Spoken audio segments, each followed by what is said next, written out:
Hello, this is the Surviving Healthcare Podcast, and I've got my friend Patrick Hahn here to describe something that I can't wrap my head around at all, which is transgenderism. I've always felt that the whole thing is so irrational, it made my head hurt. And Patrick is going to describe exactly how it all works and how it developed. And it's entirely a 20th century phenomenon, as I understand it. And just like critical race theory and Marxism, the whole thing is so irrational that I can hardly stand to think about it, let alone talk about it. But I'm going to lean on him for this one. So, Patrick, thank you very much for being here and take it away. It's great to be back. I'll start by telling our listeners a little bit about myself and my background. I am not a medical doctor. I am a PhD biologist. I have been teaching undergraduate courses in biology for the past 30 plus years. In midlife, I became aware of some capacities that were going underutilized. And at the preposterously advanced age of 51, I went back to school and earned a second master's degree in science writing.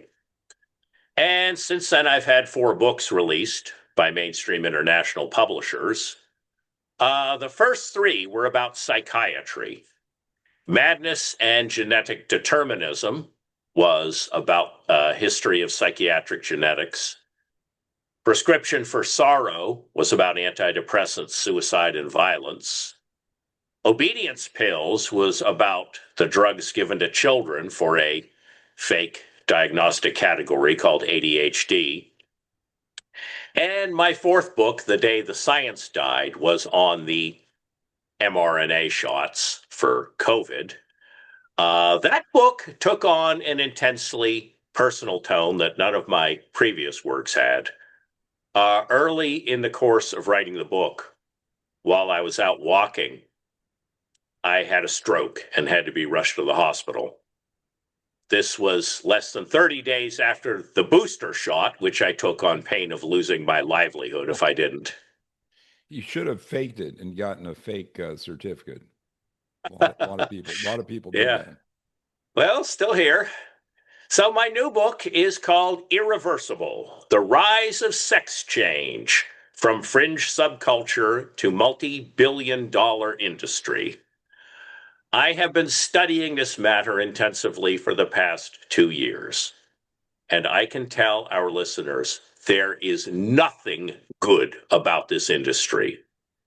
The whole thing is rotten to the core. The whole thing is based on lies. So-called transgender women are not women. That is a lie. You cannot turn a man into a woman with a surgeon's knife. That is a lie. And what starts out based on lies ends in total incoherency. The practitioners of this art tell us with a straight face, transgender women are women. And then in the very next breath, they tell us these individuals need fantastically expensive surgical rearrangements of their sex organs and the rest of their bodies, which we're all made to pay for, by the way. For what purpose? Presumably, this is supposed to be to make their bodies resemble women's bodies. But if these individuals be women, then by definition, they must already have women's bodies. This is what happens when you base an entire belief system on a lie. The whole knot just comes undone when you try to pull it tight. And because there's so much money at stake, and because the whole enterprise just collapses under the weight of a modicum of critical scrutiny, it's no wonder that the people who have been speaking out against us have come under attack by this gigantic censorship industrial complex we have allowed to grow up in our midst in the past few years. But it looks like the tide is about to turn, and watch all these people will shrug their shoulders and say the science changed and go on to the next current thing. Yeah, a friend of mine was involved in this surgery. He cut the breasts off a lot of women, and he was good at it. Mm-hmm. Which, I mean, he just seemed like an opportunist to me. He made a lot of money, and it was insurance reimbursed. It's Yeah. crazy. Couldn't do Yeah. enough cosmetic surgery to make himself rich, so he got into this stuff, Oh God. Yeah. and he I start rationalized it from the all to beginning. himself. Uh-huh. Yeah. Elmer Belt was one of the first doctors in America to perform quote unquote vaginoplasties. I mean, the experiment never should have been tried because it's crazy, but it's been tried. And again and again and again and again and again and again, it has been shown to be a resounding failure. Elmer Belt was one of the first doctors in the United States to perform quote unquote vaginoplasties on men. And the name Elmer Belt is almost forgotten now. But he was one of the founding fathers of UCLA medicine. So this guy was no fly by night nobody. So, as I said, he was one of the first doctors to perform so called vaginoplasties on men. And guess what? He became disgusted with these men. He became disgusted with what he was doing, and he stopped doing it. Now, let's fast forward ahead to the 1960s. The first gender medicine clinic in the United States was founded at the Johns Hopkins University, right here in Baltimore. And its founding director was a man named John Hoops. His successor was a man named John Meyer. And guess what? They became disgusted with these men. They became disgusted with what they were doing. Their own study failed to show any psychosocial improvement as a result of these fantastically expensive mutilations. And they shut down the clinic. Now, I want everyone listening to this to consider how extraordinary this is. The founding fathers of a branch of medicine admitted the whole thing was a mistake, a wrong turn in human history. Nothing else like that has ever happened in the entire history of medicine. Let's fast forward ahead to the 1980s. In the Netherlands, they did a study of all the individuals who'd undergone sex reassignment surgery in that country. And they were unable to demonstrate any psychosocial improvement as a result of these mutilations. Their suicide rate went up. They've had all kinds of problems. Yeah. And so instead of saying the whole thing was a mistake, they said, well, let's herd them into the gender identity clinics while they're still children. Even though these very same researchers readily acknowledged that the vast majority of gender dysphoric children go on to outgrow this condition. And they usually outgrow it right around the time they undergo puberty, right around the time that those pleasurable feelings begin to kick in. The cure for gender dysphoria is puberty. So why do you think they give puberty blockers to gender dysphoric children? Think about it. Oh my God. And in Sweden in 2010, they did a study of all the individuals that had undergone sex reassignment surgery in that country. Now, Sweden was the first nation in the world to cover sex reassignment surgery with national health insurance way back in 1973. So they had more experience doing this than anybody. And they found, compared to a group of matched controls, shockingly high rates of substance abuse, addiction, criminality, violence, and the suicide rate 19 times higher than in match controls. Double-digit suicide rate, right? Yeah, 19%, 19 times higher. I don't know what the suicide rate is, but I can tell you it's 19 times higher than the match controls in the general population. Yeah. Yeah, maybe our list. Yeah, these poisons that they're giving children, they cause brittle bones, reduced height, uh, strokes, testicular cancer, liver cancer. Maybe our listeners would like to hear about what exactly gender sex reassignment surgery entails. You think they'd like to hear about that? Well, just give us all the gory details. I can't Yeah, stand to well, think they're about it. gory, all We're right. going to have to listen to this. Go ahead. Well, first, the doctor, for male to female, of course, the doctor removes the patient's penis and testicles. And then he makes a transverse slit in the perineal muscle and uses his gloved fingers to dig a wound between the prostate and the bladder on one side and the rectum on the other side. And then the skin of the penis is filleted. That's the actual word they use. It's wrapped around a rubber mold inside out with the long ends stitched together. And the glands forming a cervix-like structure. And to form a hollow tube, this hollow tube is inserted into this wound they've just dug between the patient's legs and stitched into place. And the two opposing wound surfaces then will heal together.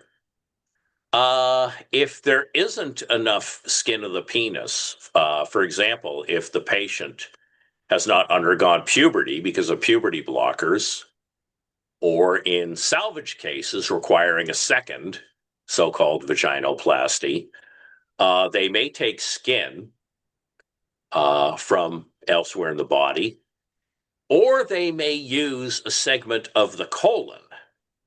Now, of course, the colon harbors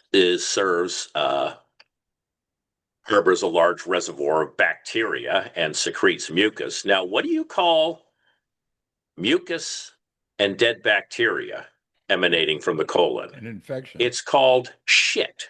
Yeah. Oh, God. So this vagina is going to be oozing shit. A few years ago, a team of Brazilian doctors reported success in constructing a neovagina using the skin of a fish. And if anyone thinks I'm joking, all I have to say is, I wish I were. And I don't know if I'll be able to stand to complete this interview, Patrick. Go ahead. I'm sorry. yeah, for the female to male, the doctor will excise a rectangular flap of skin from the forearm and roll it up to form a hollow tube, and this will become the new urethra. And then he will take a larger flap of skin and roll that up to create a tube within a tube. And so the patient is going to be walking around for 3 months with this fake penis attached to her arm. And then they will stitch this thing in between the patient's legs, where the penis is found in men. The skin of the labia are used to make a fake scrotum. And now you might think that when doctors start carving away at those delicate tissues that make up the human reproductive system, that bad things can happen. And you'd be absolutely right. The complications include postoperative bleeding, hematoma, infection, wound healing problems, scarring, irregularities of the urethral opening leading to urine spraying, neovaginal prolapse, intravaginal hair growth, and creation of an opening between the rectum and the neovagina. Fistula. This is called, yes, exactly. And this could require bowel diversion, or in plain English, the patient could end up with a colostomy bag. And the complications of the female to male surgery include postoperative bleeding, hematoma, infection, wound healing problems, tissue necrosis, urethral fistula, urine flowing from somewhere other than the urethra. And I forgot to mention, obviously a fake penis crafted by these means cannot become erect the way a normal penis can. But often the doctors will implant a shard of bone or cartilage, Oh my God. or even a plastic rod to make this thing rigid. And this this rod can extrude, and I can't imagine how painful that must be. Might not hurt at all because there's no nerves. Yeah. So then the question comes, why do we do these things to people? And the answer is simple: follow the money trail. The cost per patient easily could go into six figures easily. Oh my God. And that's not counting repeat surgeries to correct problems done by the initial surgery. One study for female to male transsexuals showed an average of 5 surgeries for every 2 patients. I'm not a queasy guy, but I think my listeners may not like this thing, but I'll drop it anyway and we'll find out what they say. Yeah, well, it's horrifying, but we need to face up to it. That's not counting the cost of treating the illnesses caused by wrong sex hormones. It's if you throw in IVF and throw in freezing sperm or eggs, and then 3 rounds of IVF and embryo transfer, that'd be another 50,000. The cost of hiring a surrogate could be 100,000. And here's my prediction: the number of patients seeking these interventions will continue to increase. The number of interventions per patient will increase, and anything that is not currently covered by insurance will be. Well, I thought it was going out of fashion, Patrick. Yeah, well, I mean, the scene is changing so fast. Yeah. Since Trump has been elected, there's been just a dramatic reversal. And as I said, I think a lot of the people who were beating the drum for this are just going to quietly walk away. The hope to be quietly walk away. I hope they get prosecuted, frankly. Yeah, I do too. The doctors, I want to see them stripped of their licenses to practice medicine. I want to see them sued for everything they have. And one day I want to see them criminal standing before a court to account for their crimes against humanity. Yeah, well, a lot of states now have passed laws restricting these practices, preventing them from doing these things to children. So the adult stuff is still in full bloom, so to speak. I believe so. Yeah, I thought that we had national I thought Trump did a executive order that forbade the use of this stuff in children, but I didn't know. Surgery. Yeah. I try to close my eyes to the whole thing because I can't stand to look at it. Well, that's something that has to be decided on the state level. Trump has removed Medicare and Medicare funding for this thing, Medicaid funding. Uh, yeah. The Texas state. I'm in fact just today. I'm sending a letter to the Attorney General of Maryland, and I'm going to ask him to appoint a task force to investigate whether the puberty blockers and wrong sex hormones given to children violate existing Maryland laws against child abuse. Child abuse. Yeah. Yeah. The Attorney General of Texas, Ken Paxton, is on record as saying these practices violate existing Texas state law against child abuse. Now, as for the surgery, I've been unable to determine how many minors are getting these surgeries. I filed a Freedom of Information Act request, and they told me they needed $450 to open the inquiry. Oh, That's not to answer my question. It's to get started. yeah. Yeah, and, why isn't this information available on a website? Who did you ask for the Freedom of Information? Was it Medicare? The Maryland Department of Health. Oh, I see. Yeah. I mean, why isn't this information available on a website? Why aren't they bragging about all the children who are receiving this wonderful, life-saving care?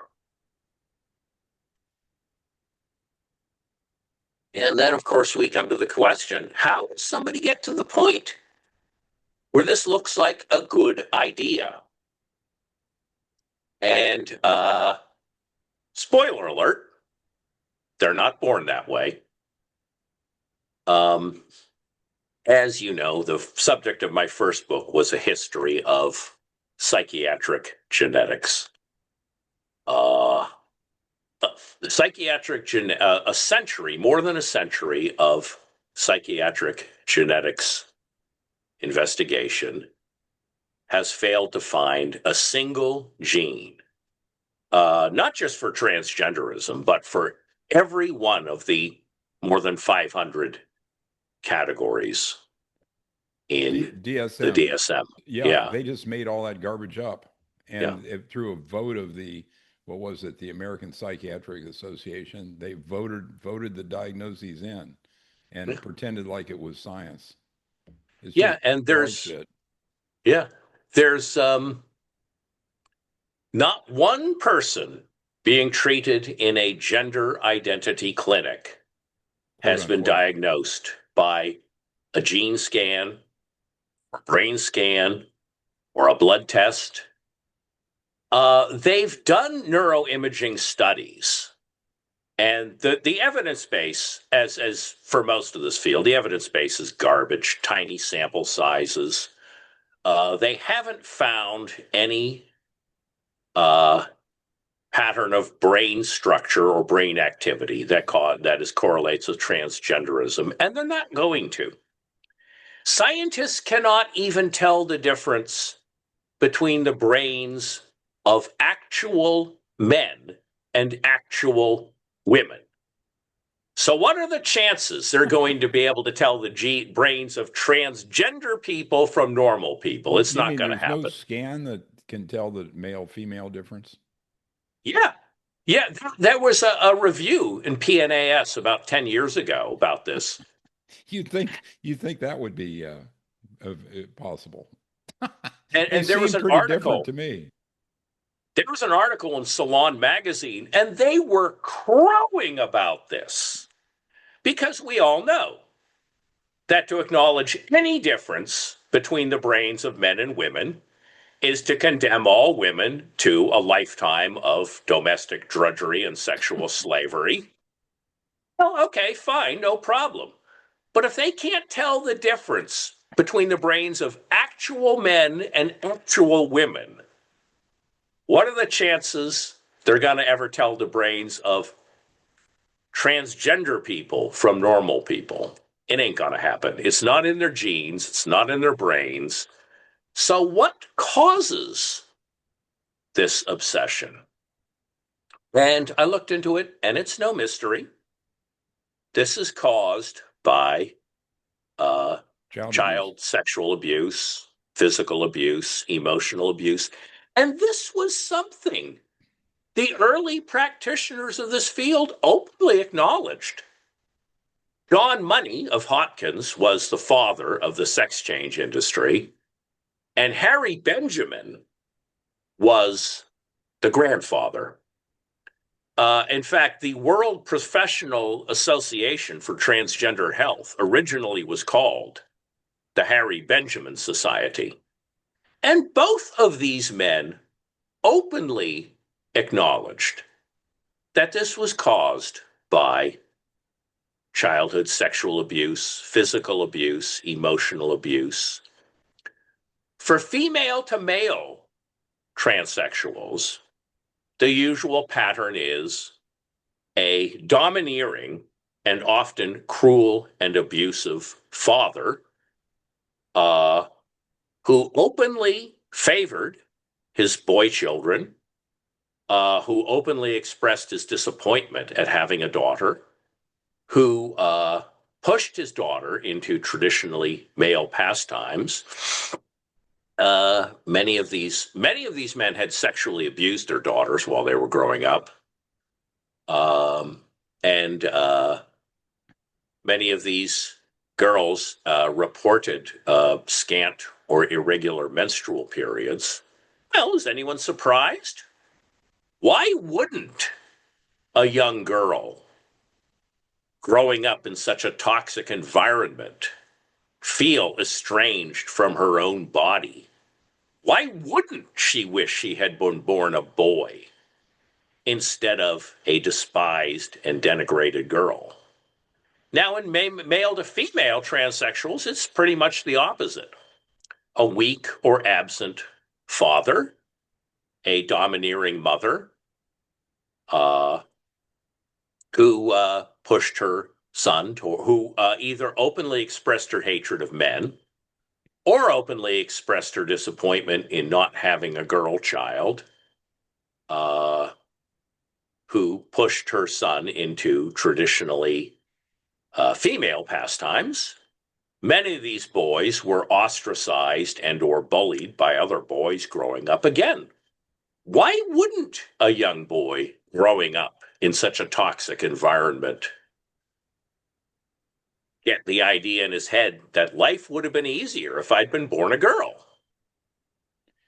So you might want to depict the Money's personal psychiatric derangement and his history and all that stuff, just to give a, and the other founders of this movement, because Oh, yes. they're all freaking crazy, and it Yeah, was let's talk acknowledged. about John Money. He's the founding father. He was the George Washington of this field.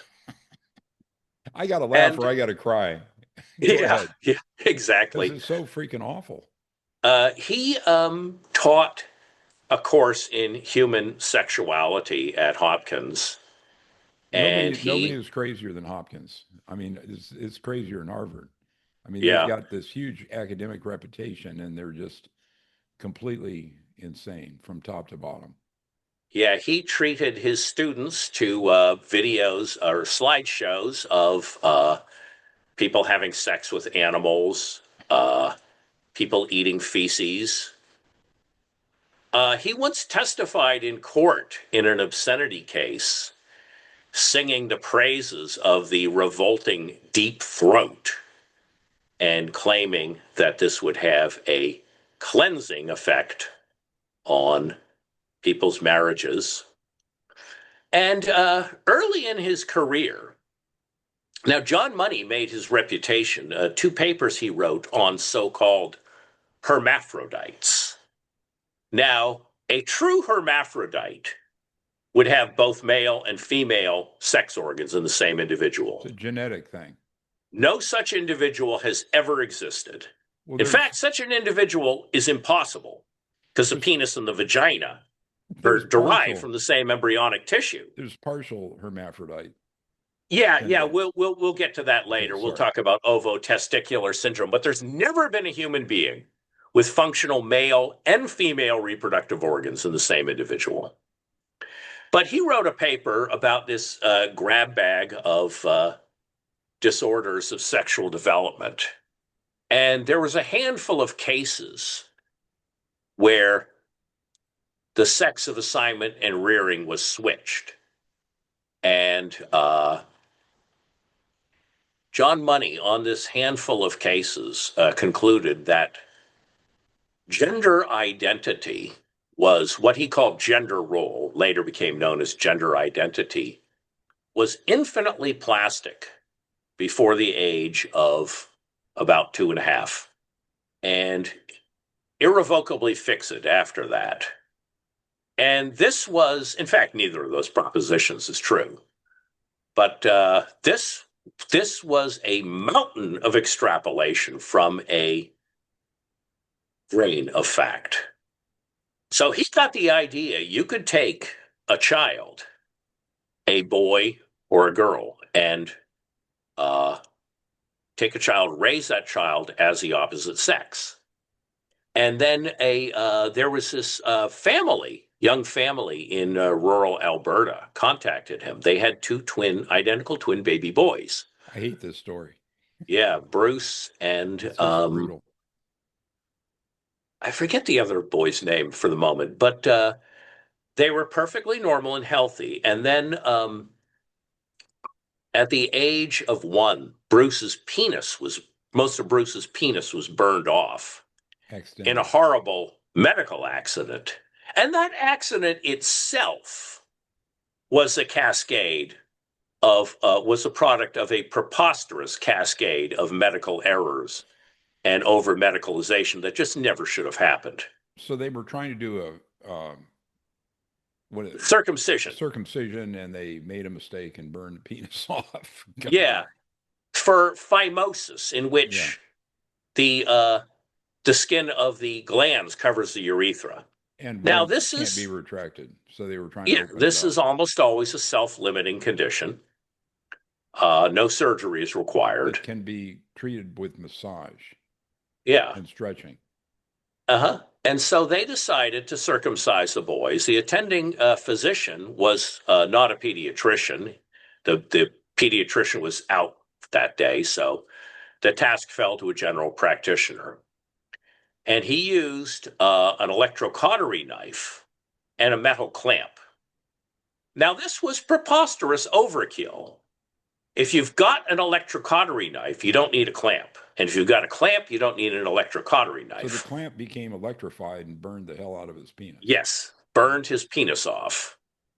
And they decided not to have their other boy circumcised. Gee, big surprise. And his phimosis cleared up soon afterwards. I'm not laughing because it's funny. It's just freaking horrible. We laugh at the things that scare us. Yeah. And so anyway, this couple, they were just rural people. They had very little education, but they saw John Money on television. They trusted their doctors. Yeah. What an absurd proposition. And he was there with this individual who looked like a young woman and a transsexual. And so they wrote to Dr. Money, and this was his perfect test case. 2 identical twin boys. So they flew them into Baltimore, and doctors there. Dr. John Money was not a surgeon, by the way, as you know, but our listeners may not know. He was a clinical psychologist. He didn't do the cutting. He came up with elaborate rationalizations for cutting people's sex organs. Yeah, so they removed what was his testicles, what was left of his penis, and worked the skin of the perineum into a facsimile of a vulva. And under Dr. Money's tutelage, the parents renamed Bruce Brenda and set about to raise Brenda as a girl. And Dr. Money talked this case up everywhere he went, and he wrote 2 books about it and claimed the experiment worked perfectly. Which was fraudulent. And the press ate it up. The New York Times said that Brenda was contentedly sailing through life as a genuine girl. Now, it's funny because in the book, Sexual Signatures, Dr. Money rails against what he calls stultifying sex role stereotypes. And none of the reviewers gushing over his book ever thought to question that these stereotypes, which apparently were so stultifying for actual girls, worked out just fine for a boy who'd had his penis burned off and was subsequently castrated and lied to and raised as a girl. And in fact, it was all lies, as he said. Brenda fought back against being turned into a girl from the word go. Finally, when Brenda was in his mid-teens, his parents broke down, told him the truth. And he stopped wearing dresses and stopped wearing adopted dresses. male attitudes and so on. Yeah, they did surgery to. I mean, the other kids ostracized and bullied Brenda, and Brenda didn't take it lying down. He fought back. And he didn't have any testosterone even. Yeah, Did he's he fought. eventually get on testosterone? Yeah, he responded by punching the bullies out. But finally, at the age of 14 or 15, they admitted the whole thing was a failure. And David, he changed his name again to David. And he tried mightily to make a go at it. He married a woman. He got a job cleaning, all this turmoil in his life. He was never able to get a proper education. So he didn't have any skills. But he took a job cleaning up slaughterhouses, which is one of the dirtiest, most dangerous jobs there is. And he married a woman who had 3 children by 3 different men. He adopted each of the children as his own. He tried to make a go of it, but the demons of his past were too much. And the breaking point was reached when his brother committed suicide. And his brother, the 2 brothers had fought like cats and dogs, but they also had a common bond as survivors of the same childhood horror show. And now that was gone. And then David, he got a settlement from the hospital, and he lost it in some kind of crooked business deal. And then he drove to a shopping mall and just blew his own brains out with a shotgun. So was he ever on testosterone? Yes, he was. Yeah. Yeah, they destroyed, John Money destroyed an entire bloodline as thoroughly as if he dropped a bomb on it. What year did he commit suicide, just to peg this for the listener? Roughly. I believe it was in the mid-90s. Mid-90s. So all this stuff is contemporary, essentially. Yeah. Yeah. John Money lied. He blatantly lied even after the boy's mother wrote to John Money, said he'd reverted to living as a boy and never wanted to see him again. He told people the experiment was a success. He blatantly lied. I'm on this basis, with this, Patrick, you've been dealing with this, but I've read this story before. But it's very sad. Yeah, and on this basis, yeah, it's what we call a clean kill by the psychiatrist or whoever, Money or the psychologist. Yeah. When you're in surgery and somebody messes up, the anesthesiologist does something wrong, stops the oxygen or something, and the patient dies, you call that a clean kill by the anesthesiologist. Oh, God. The surgeon cuts something and the patient bleeds out, that's a clean kill by the surgeon. This is a clean kill by Money. I mean, it's just freaking horrible. A dual kill. Yeah. And when John Money died, there was his obituary in the Journal of Sexology, painted Money as the victim here. And It's so perverse. yeah, it was by one of his colleagues who edited the book Transsexualism and Sex Reassignment. And and I reproduced part of it, the obituary in my book. This fellow goes off on this tangent about how he and his partner and her three little girls appeared in Yoko Ono's disgusting movie, Bottoms, which, as you may know, was just film of performers walking on a rotating drum, nothing visible but their asses. Now, in the same obituary, he refers to Richard Green, that was his name. He refers to Dr. Money as my third father. Well, I don't know about you, but if my mentor and father figure just died, the first thought that flashed through my mind would not be, this reminds me of the time I showed my ass to some little girls. These people are disgusting perverts. Did we get into Money's own psychological heritage? Maybe we Well, said a yeah, word or two about that. he had a rough childhood. He had his he recalled a in his he recalled a pivotal incident when he was 4, what he called an abusive interrogation and a whipping after a broken window. And another pivotal incident took place when he was 5. He and his girl cousin were chased home by bullies, and they sought refuge in the girl's play shed, the one place they knew the boys would never follow. And Money's father died when he was only 11 years old, so he never had the chance to resolve his anger at the old man.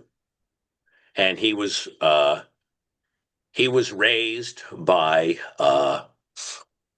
his mother and his spinster aunts. He was a slender, delicate boy, raised by his mother and spinster aunts.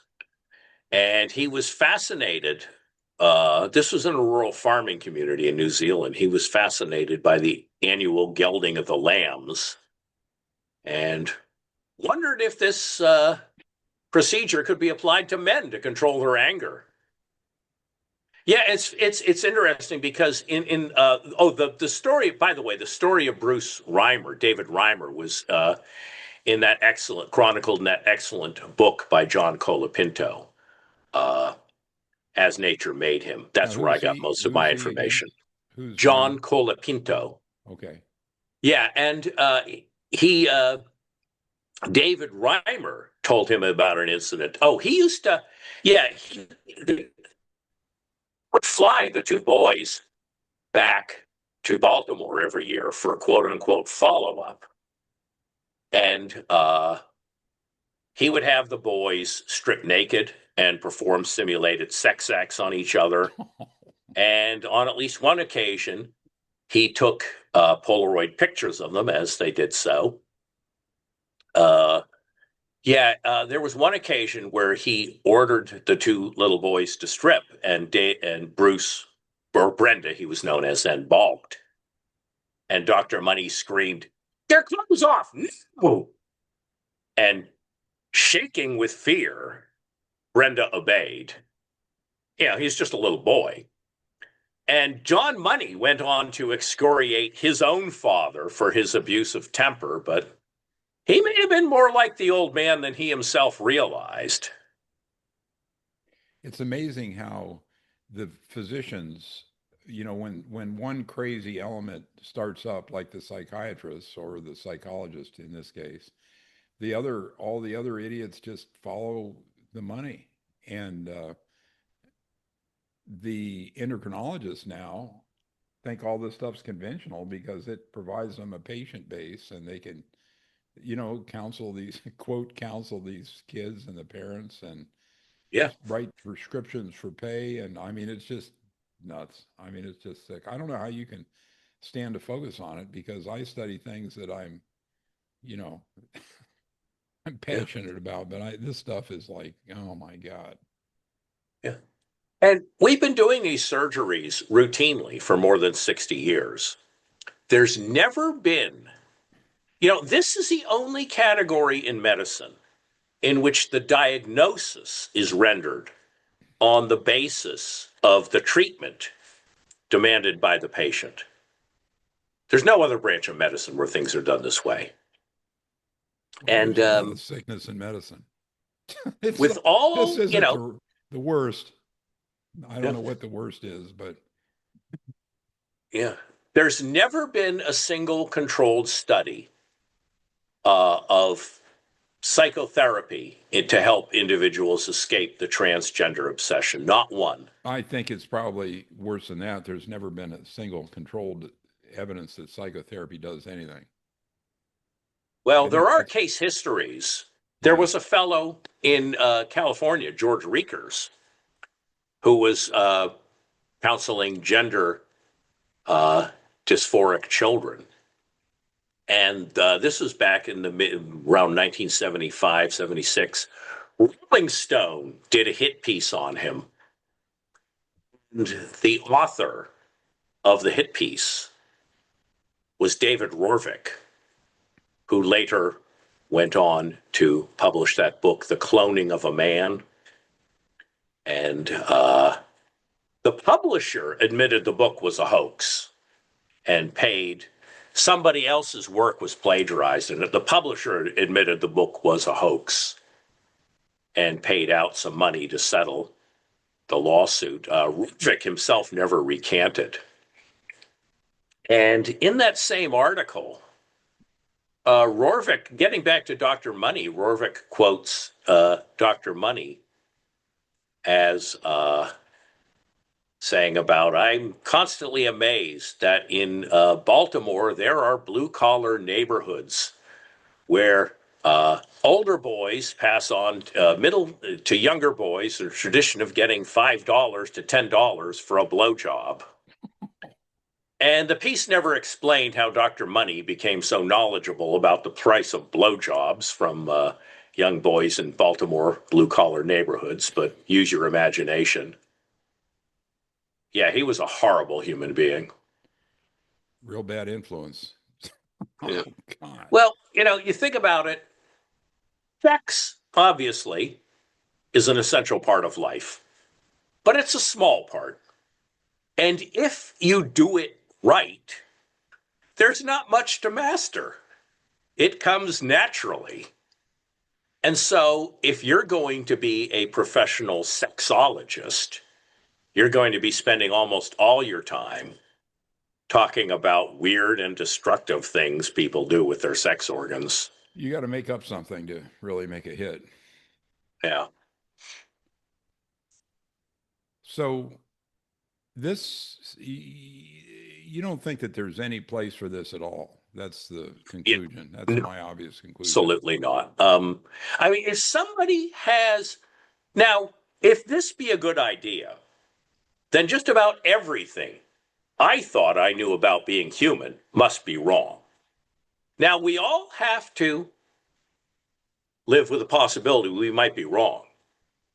But in fact, if somebody has the cash, they will be able to find a doctor somewhere in the world who will be willing to perform these procedures on him. And I'm not going to be able to stop him, and I'm not going to worry about it. And if we saw some kind of miraculous transformation in these men, then of course I would have to reconsider my position. But as I've already indicated, the experiment's been tried again and again and again. And again and again and again, it has been shown to be a resounding failure. I So want to somebody's say got the suicide rate's in the double digits. I can look that up after and stick that in the show notes for transgender surgery. I mean, it's stunningly high. Yeah. And so if somebody has the cash, they can go have this done to themselves. I'm not going to worry about it. The rest of us should not have to pay for it.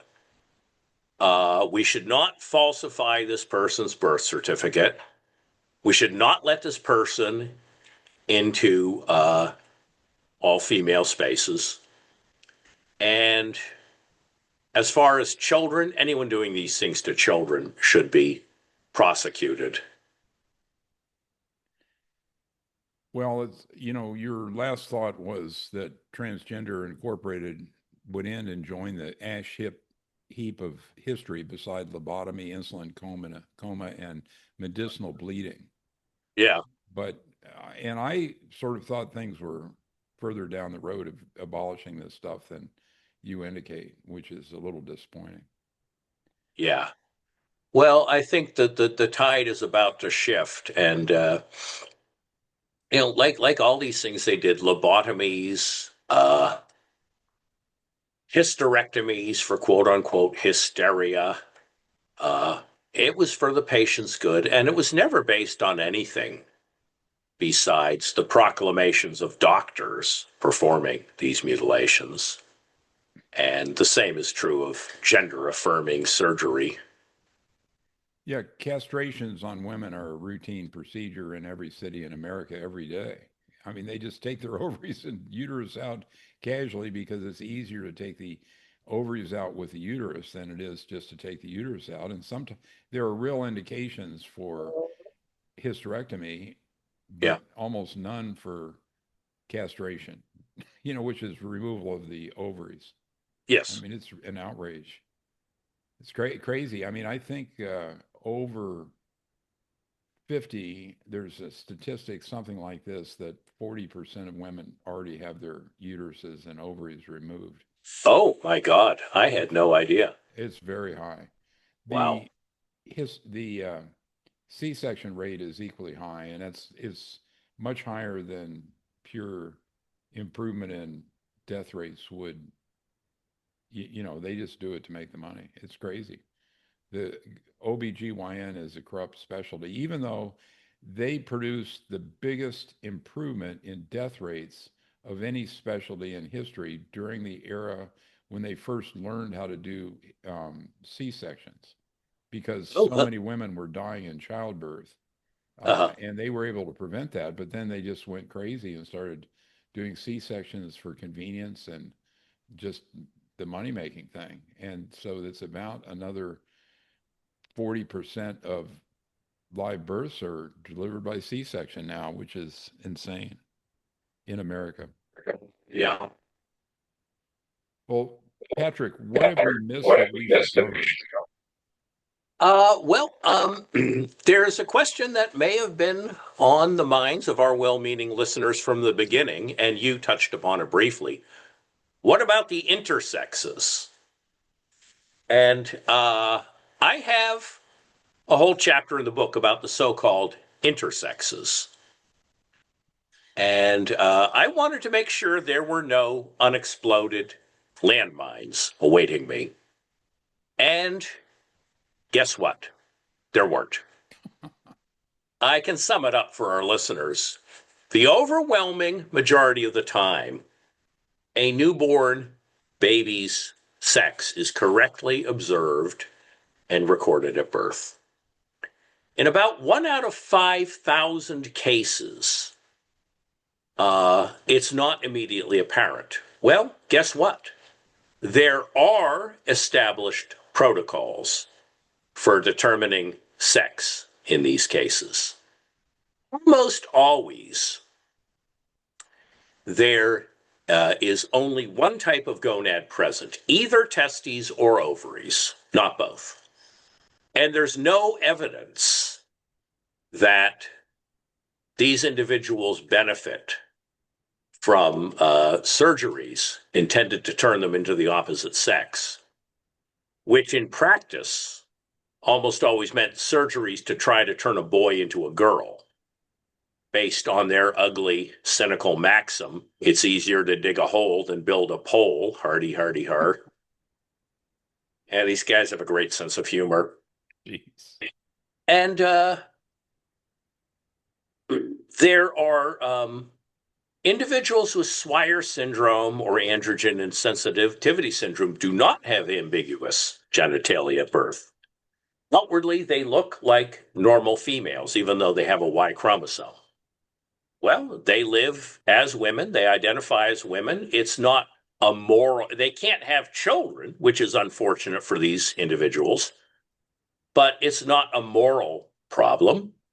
Likewise, there's something called De La Chapelle syndrome, individuals who have two X chromosomes, but have a completely normal male body habitus.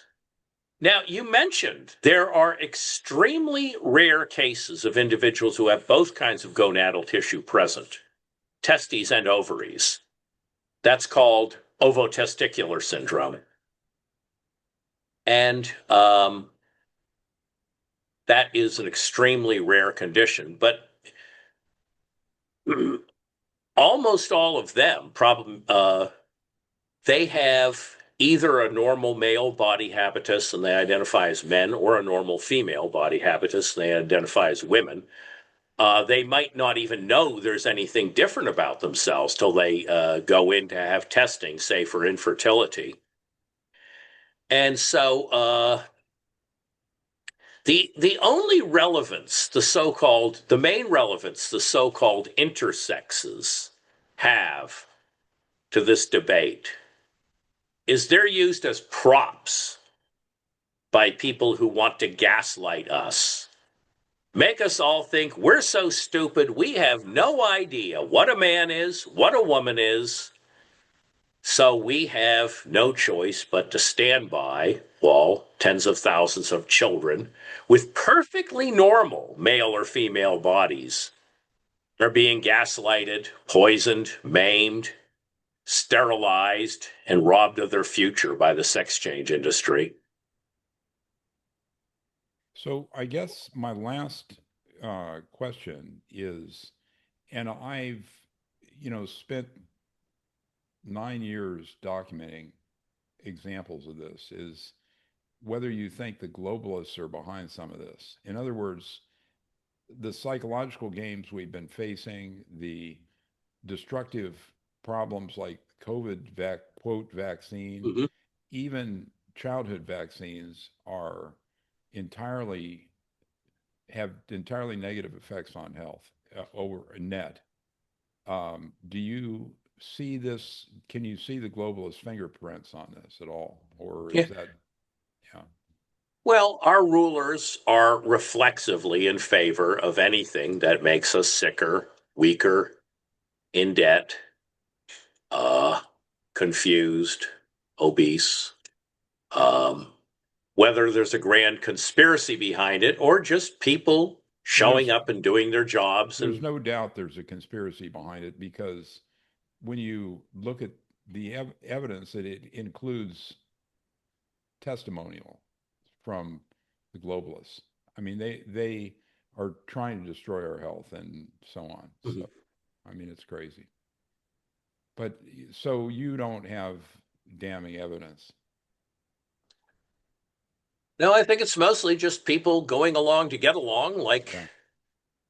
the uh, the Germans in Nazi Germany, just Yeah, yeah. believing what they're told. Well, Patrick, I'm grateful for, I guess I'm grateful for this. I'm going to have an upset stomach all the way for a few hours, but I think it's been elucidating and valuable to listen to you. And I thank you for writing your book. It's published by a conventional publisher, right? No, I went the self-publishing route on this one. Last year, I signed an agreement with an agent, Yeah. and then he ended up just ghosting me with no explanation. No, the self-publishing thing is better in some ways. Now, Yeah. I can offer you free distribution of your book on my platform in PDF form if you'd like. And I don't see much of a downside, because these things aren't very profitable. And I Yeah. think you'd achieve some distribution, and you might even achieve sales, but who the heck knows? But if you want to do that, I'm happy to do that. That's what I do. My books are the PDF forms are free, and the physical forms are available on Amazon for the most part. And now I'm publishing books that I've written, entirely in PDF form. Oh, wow. Yeah, that sounds great. Yeah. Before ghosting me, the agent said to me in an email, people get shot for saying these things. So he was afraid. I don't know if that's the reason. It could have Yeah. been. Yeah, he was. You saw how Charlie Kirk was shot through the throat by a crazed transgender rights activist. Well, we're not sure what happened, but he clearly was big enough so they wanted to take him out. And Yeah. so, so is it a yes on distribution of your PDF? Yes. Very cool. I'll do it. I'll put it in the post. People will appreciate it and they'll read it. And we'll put whatever contact information in there you want so you can get feedback. Great.